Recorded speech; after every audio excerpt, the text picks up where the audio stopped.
And yeah, I would be remiss not to say that I was reading the media on the Urewera 16. I have to say it actually smacks of some of the same kind of overreaction, and the appeal I would make to the New Zealand government: think very, very carefully about whether you want to slavishly follow the leadership that is coming out of Washington, because in Washington, the American people are beginning finally to actually see that it's not working, and you should not follow an example that's not working there and think that in fact it's actually going to work here. And at the end of the day, democracy is far too precious for us to sacrifice it on the altar of political expediency, irrespective of what that political expediency might be. Let me move to the end question. My first part was really on governance without using the term governance. Right? But bottom line is what we're saying, maybe I'll summarize by saying that the simple message that many people are pushing is that we have to redefine the notion of democracy and redefine the notion of governance.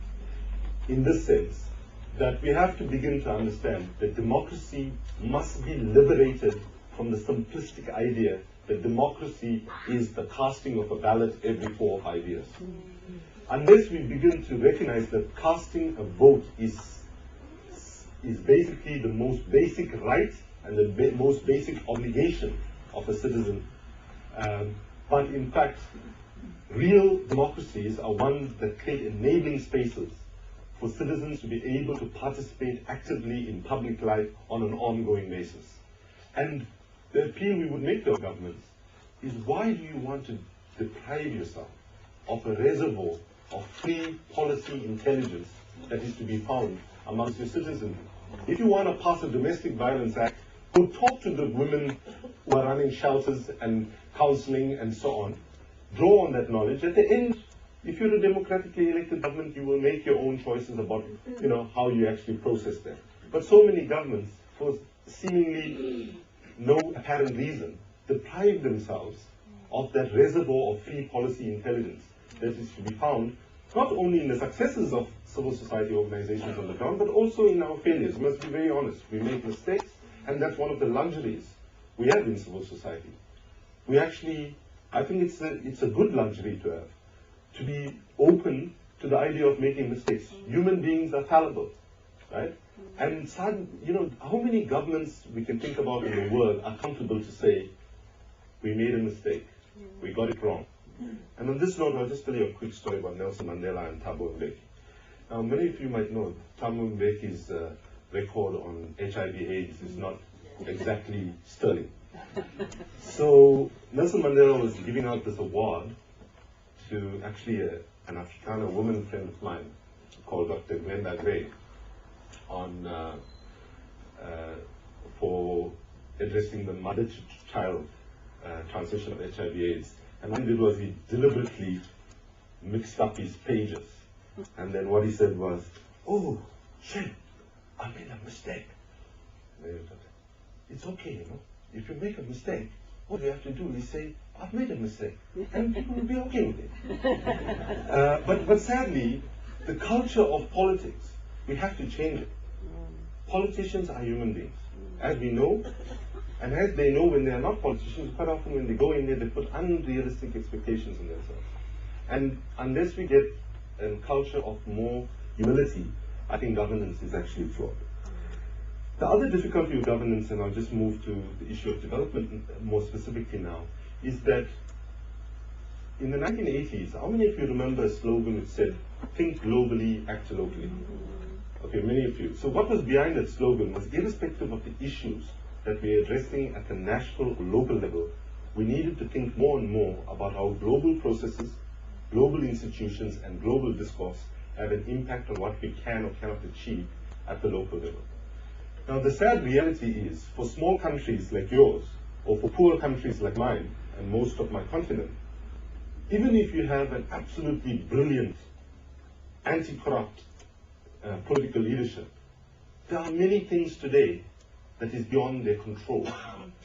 And the irony is, precisely when countries like South Africa, the successor states of the former Soviet Union and so on, were getting democracy for the first time, real power around issues of economy, trade, environment, pricing of drugs, avian flu, etc.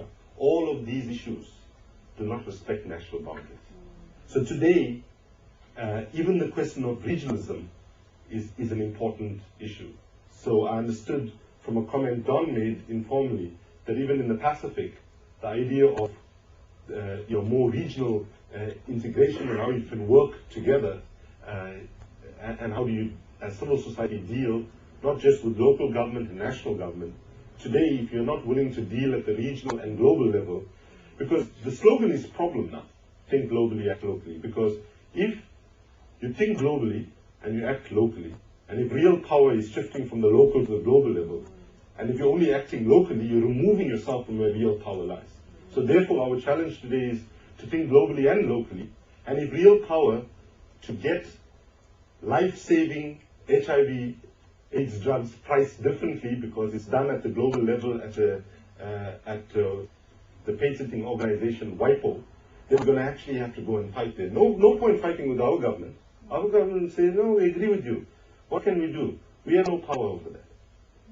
So today, as activists of civil society thinking about governance, we have to actually think of the different levels of intervention.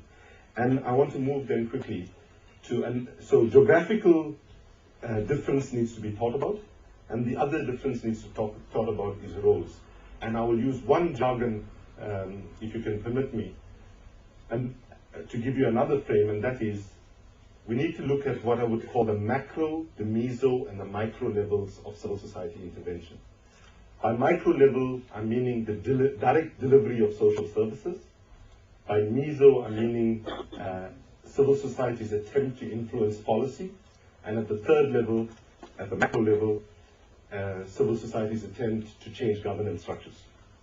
So let me just say how it plays itself out. And given that this is the 16 days of activism, I'd like to use the domestic violence example.